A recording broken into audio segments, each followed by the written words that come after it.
We are marching through the bowl games here at the Voice of College Football, courtesy Steve Helwick from Hustle Belt and Underdog Dynasty. Check out his work right there on SB Nation.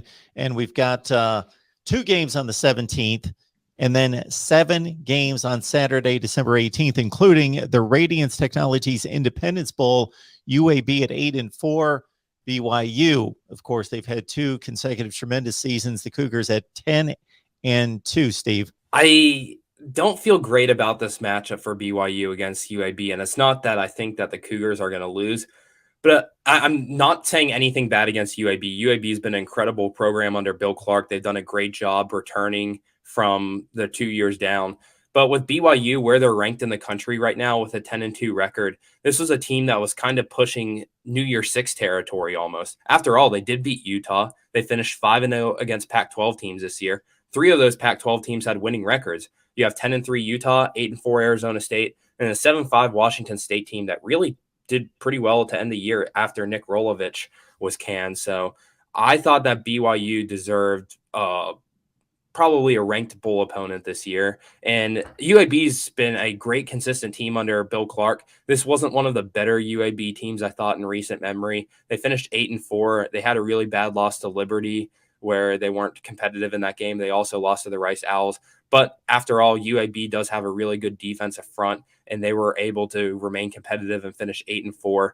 And they were pretty much a play away against UTSA from possibly making the CUSA championship. So you have to give Bill Clark credit for year in and year out. He's always competing with these guys. And this was a UAB team that before the program shut down, they weren't making bowl games. They weren't finishing with winning record. And now this is their 5th straight bowl eligibility winning season. So UAB has been a great story to follow the past few years, and it continues to be.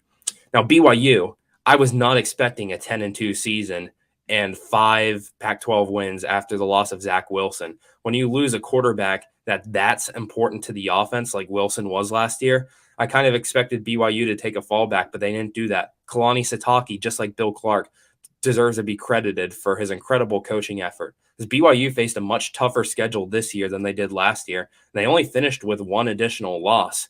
And Jaron Hall did a great job at quarterback this year, taking care of the ball, also adding a dual threat option to their offense because Hall finished 2nd on the team in rushing this year, and he was able to extend plays through his legs, threw 20 touchdowns and just 5 interceptions to keep things on an efficient level. But the main focal point of this BYU offense that you need to talk about is Tyler Algier. He was, I think, 7th in the country in rushing yards this year with over 1,400, and he's tied for 1st in the entire FBS with 20 rushing touchdowns. Algier has the ability to take over games. He had several 200-yard efforts this year. I know this UAB defense is really good at stopping the run. They rank 12th in the country. They're one of 12 teams to allow under 105 yards per game. So the main matchup to watch in this one is Tyler Algier and his rushing ability against this UAB defense, which has done a really good job at preventing opponents from going off on them this year. This UAB team also did have a lot of players enter the transfer portal already, including one of their star linebackers, Christopher Mole, who converted from the safety position, but Mole did miss a lot of time this year due to injury. Also, UAB, one of their running backs, Lucius Stanley, and their backup quarterback, who was the starter at the beginning of the year, and Tyler Johnston. He had one, I think he has bowl MVP of the 2018 Boca Raton Bowl. So Johnston does have good bowl experience. But now UAB is riding with Dylan Hopkins, a quarterback who closed the season. He had over 2,000 yards passing, 15 touchdowns, 6 interceptions.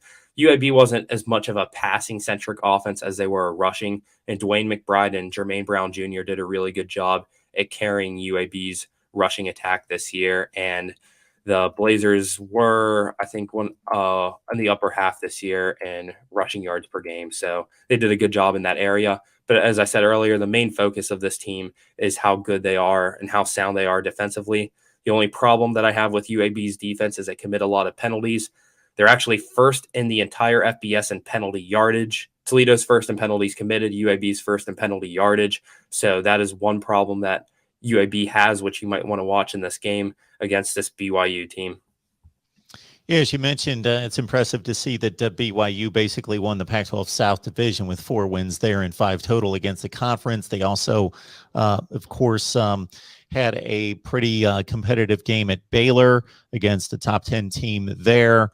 And the Boise State loss would have been the only other loss. And it would have been nice to have seen them match up against somebody else, possibly in the Power 5 there. Tyler Algier, one of the best running backs in the country, over 1,400 yards, 20 touchdowns. Ben Bywater leads BYU on the defensive side with 93 tackles. And of course, as you mentioned, Jaron Hall makes it all go in the absence of Zach Wilson, off to the NFL, 20 touchdowns and 5 picks. One player to look out for, additional guy on the UAB side.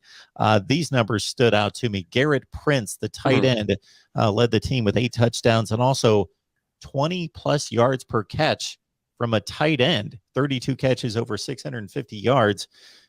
Very impressive. So UAB and BYU get it together at the Independence Bowl.